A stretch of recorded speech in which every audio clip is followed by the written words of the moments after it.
بسم اللہ الرحمن الرحیم نحمده ونصلی علی رسوله الکریم اما بعد بسم اللہ الرحمن الرحیم۔ عزیز طلبہ، آج ہم کنز الدقائق حصہ دوم سبق نمبر 118 شروع کر رہے ہیں۔ اس سبق میں ہم کتاب الدعوات سے متعلق پڑھیں گے۔ آج کے اس سبق کا خلاصہ یہ ہے کہ مصنف علیہ الرحمہ یہ بات ذکر کریں گے کہ اگر مدعی کے پاس بینہ نہ ہو تو مدعی علیہ پھر قسم اٹھائے گا۔ اب اگر مدعی علیہ قسم اٹھائے تو قسم اٹھانے کی صورت کیا ہوگی،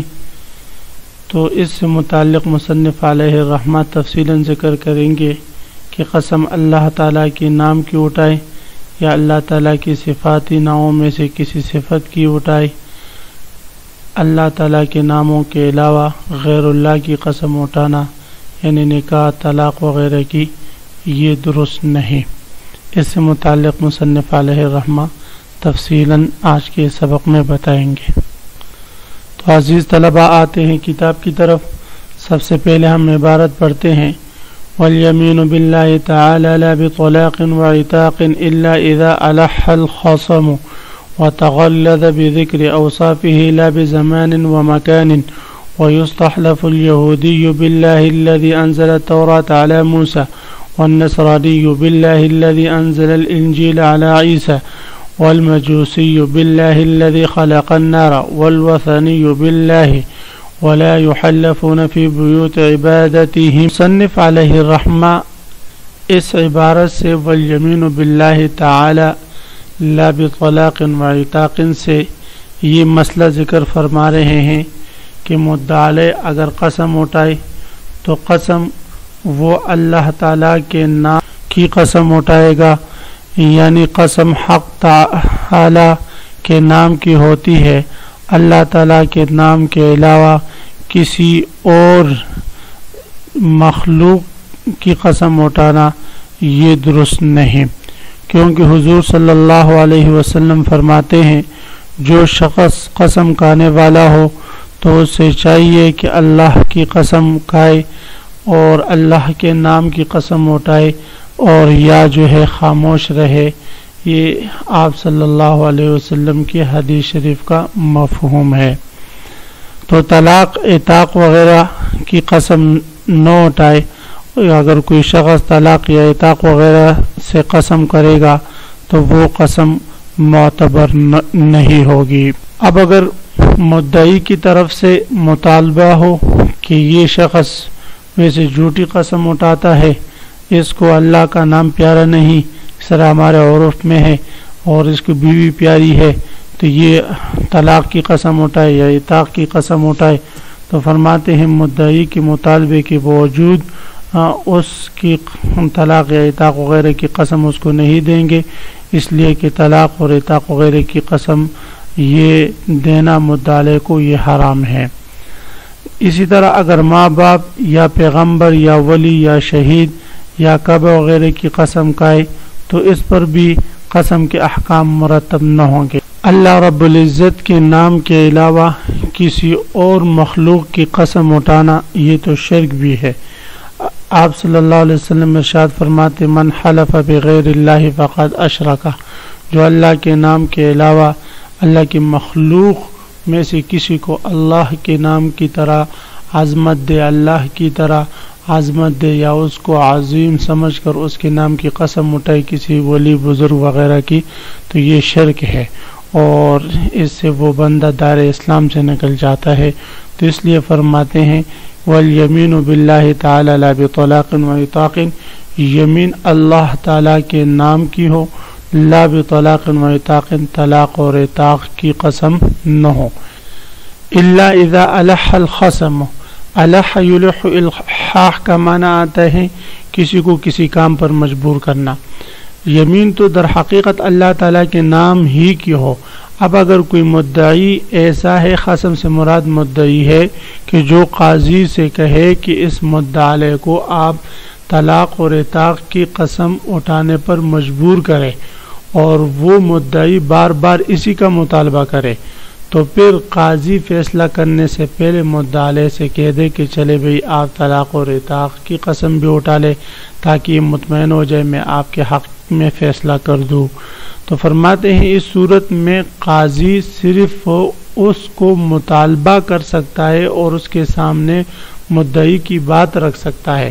لیکن مدعا علیہ کو اس طلاق اور اطاق کی قسم پر مجبور نہیں کر سکتا،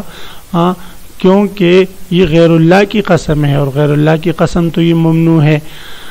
اس لیے فرمایا کہ اگر مدعا علیہ نے غیر اللہ کی قسم اٹھانے سے انکار کر دیا کہ میں بھئی طلاق اور اطاق کی قسم نہیں اٹھاتا، تو قاضی اس کے خلاف فیصلہ نہیں سنا سکتا. یہاں تک بھی لکھا ہے کہ اگر قاضی نے غیر اللہ کی قسم اٹھانے سے انکار کی صورت میں مدعی کے حق میں فیصلہ کر دیا تو لا ينفذ قضاء القاضی، تو قاضی کا یہ فیصلہ نافذ نہیں ہوگا. اس لیے ہمارے بہت سارے مشائخ نے لکھا ہے، خلاصے میں یہ بات ہے کہ طلاق اطاق میں جو یمین مغلظہ ہے یہ جائز نہیں ہے، اور فتویٰ اسی بات پر ہے کہ طلاق اور اطاق کی قسم جو ہے یہ منعقد نہیں ہوتی. بہرحال اس میں قاضی کی رائے جو ہے وہ معتبر ہوگی. اگر مدعی نے مطالبہ کیا کہ مدعا کو طلاق اور اطاق کی قسم دے، تو اگر وہ مدعا کو دلوانا چاہے طلاق اور اطاق کی قسم تو دلوا سکتا ہے، اور اگر نہ دلوانا چاہے تو نہیں نہ کرے. ہاں شرعاً مدعا کو طلاق اور اطاق کی قسم پر وہ مجبور نہیں کر سکتا. اگر وہ طلاق اور اطاق کی قسم سے انکار کر لے تو مدعا کے خلاف وہ فیصلہ بھی نہیں کر سکتا، یعنی قضاء بالنقول اس صورت میں اس کے لیے جائز نہیں. وتغلظ بذکر اوصافه لا بزمان ومکان.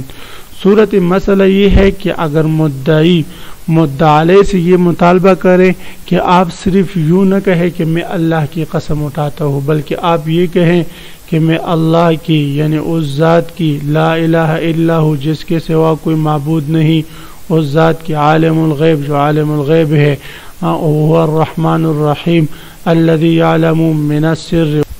ويعلم من العلانیة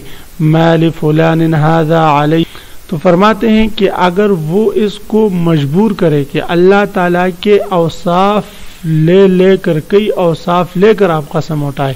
تو فرماتے ہیں کہ ان اوصاف کے ذکر کرنے پر اس کو کرنے پر یعنی مدعا کو کہے کہ آپ یوں کہے اللہ کی قسم لا الہ الا ہوا الرحمن الرحیم الملک القدوس، اس ذات کی قسم کہ یہ حق مجھ پر نہیں، تو یہ اوصاف ان اوصاف کا اگر مدعی مطالبہ کرے تو فرماتے ہیں تغلظ بذکر اوصافہ لا بزمان و مکان. لیکن اگر مدعی کا یہ مطالبہ ہو کہ یہ جا کر جو ہے آپ صلی اللہ علیہ وسلم کے ممبر پر بیٹھ کر مسجد نبوی میں جا کر ممبر نبوی پر بیٹھ کر قسم اٹھائے، یا مسجد حرام میں جا کر قسم اٹھائے، یا جو ہے یہ انتظار کرے جمعے کے دن نماز جمعے کے فوراً بعد قسم اٹھائے، یا مدعا یہ کہے کہ میں جمعے کے دن نماز جمعے کے بعد قسم اٹھاؤں گا یا فلاں مسجد میں قسم اٹھاؤں گا، تو فرماتے ہیں اس صورت میں زمان اور مکان کے ساتھ مقید کرنا قسم کو، یا کسی زمانے اور کسی مکان میں جا کر قسم اٹھانے پر اس کو مجبور کرنا، یہ دونوں صورتیں درست نہیں. مدعا اگر یہ مطالبہ کرے کہ زمان اور مکان کے ساتھ اس کو پابند کرے تو فرماتے اس صورت میں مدعی کا حق ضائع ہوگا، اس لیے اس کے لیے یہ جائز نہیں. وَيُسْتَحْلَفُ الْيَهُودِيُّ. اب یہاں سے ارشاد فرماتے ہیں کہ اگر کوئی مدعا یہودی ہو تو یہودی کو کیسے قسم اٹھائے؟ صرف مطلقاً مجھے کہ اللہ کی قسم نہیں، بلکہ وہ یوں ان الفاظ سے قسم اٹھائے کہ اقسم باللہ الذی انزل التوراۃ علی موسیٰ، میں اس اللہ کے نام کی قسم اٹھاتا ہوں جس نے تورات موسیٰ علیہ السلام پر اتاری ہے. یہ یہودی اس قسم کی قسم اٹھائے گا، ان الفاظ سے قسم اٹھائے. اور اگر مدعی نصرانی ہے اور اس کو قاضی قسم دینا چاہے تو اس کو قسم دلوائے گا اور وہ کہے کہ اقسم باللہ الذی انزل الانجیل علی عیسیٰ یا انزل الانجیل علی عیسیٰ، میں اس ذات کی قسم اٹھاتا ہوں جس نے انجیل عیسیٰ علیہ السلام پر نازل کی ہے۔ صرف مطلقاً اقسم باللہ کہنا ان کے لیے کافی نہیں۔ والمجوسی، اور مجوسی اگر قسم اٹھائے تو مجوسی کو قسم دلوائی جائے گی کہ وہ قسم اٹھائے اقسم باللہ الذی خلق النار۔ مجوسی کہتے ہیں اس شخص کو جو آگ کی پوجا کرے اور آگ کی عبادت کرے، تو اس کو یوں قسم نہیں دلائی جائے گی کہ اقسم باللہ الذی بالنار، تو اس کو یوں قسم نہیں دی جائے گی کہ اقسم بالنار، نہیں، بلکہ وہ یوں کہ اقسم باللہ الذی خلق النار، کہ میں قسم اٹھاتا ہوں اس ذات کی جس نے آگ کو پیدا کیا۔ والوثنی، وثنی کہتے بت پرست کو، جس نے غیر اللہ کو اللہ کا شریک ٹھہرایا ہو، بت پرست، تو وہ قسم اٹھائے باللہ ہے، یعنی اللہ کی قسم اٹھائے اور اس غیر اللہ کا ذکر نہ کرے کیونکہ یہ شرک ہے۔ وَلَا يُحَلَّفُونَ فِي بُيُوتِ عِبَادَتِهِمْ، فرماتے ہیں ان مجوسیوں کو اور وثنی کو، یہودی اور نصرانی کو، ان کے عبادت خانوں میں قسم نہیں دلوائی جائے گی، بلکہ جہاں قاضی کی عدالت ہو ادھر ان کو قسم دلوائی جائے گی اور ادھر ہی ان سے قسم لی جائے۔ تو عزیز طلبہ، آج کی اسی سبق کے ساتھ، اسی مسئلے کے ساتھ آج کے سبق کا اختتام ہوا۔ آج کے سبق کا خلاصہ یہ ہے کہ مصنف علیہ الرحمہ اگر مدعی کو قسم دلوانا چاہے تو قسم کے الفاظ وہ اللہ تعالیٰ کے نام کے ساتھ یا اللہ تعالیٰ کی صفات میں سے کسی صفت کے ساتھ ہونے چاہیے، کہ اللہ تعالیٰ کے نام کے علاوہ یا صفات کے علاوہ غیر اللہ کے نام کی قسم اٹھانا یہ درست نہیں۔ اسی طرح اگر مدعی اس کا مطالبہ کرے کہ غیر اللہ کے نام کی قسم اٹھائے تو اس کا یہ مطالبہ بھی قابل قبول نہیں۔ اس کے بعد ہم نے پڑھا کہ یہودی، نصرانی، مجوسی اور وثنی کو قسم دینے کے طریقہ کار کیا ہے، تو اس کے طریقے بھی مصنف علیہ الرحمہ نے بتلائے کہ صرف لفظ اللہ کا نام لے کر ان کے لیے قسم اٹھانا کافی نہیں، بلکہ ساتھ الذی انزل التوراۃ علی موسیٰ یا الذی انزل الانجیل علی عیسیٰ کے الفاظ کہنا بھی ان کے لیے ضروری ہے۔ تو عزیز طلبہ، آج کے سبق کو خوب غور سے سنیں، سمجھنے کی کوشش کریں۔ اللہ ہم سب کا حامی و ناصر ہو، آمین۔ وآخر دعوانا ان الحمد للہ رب العالمین۔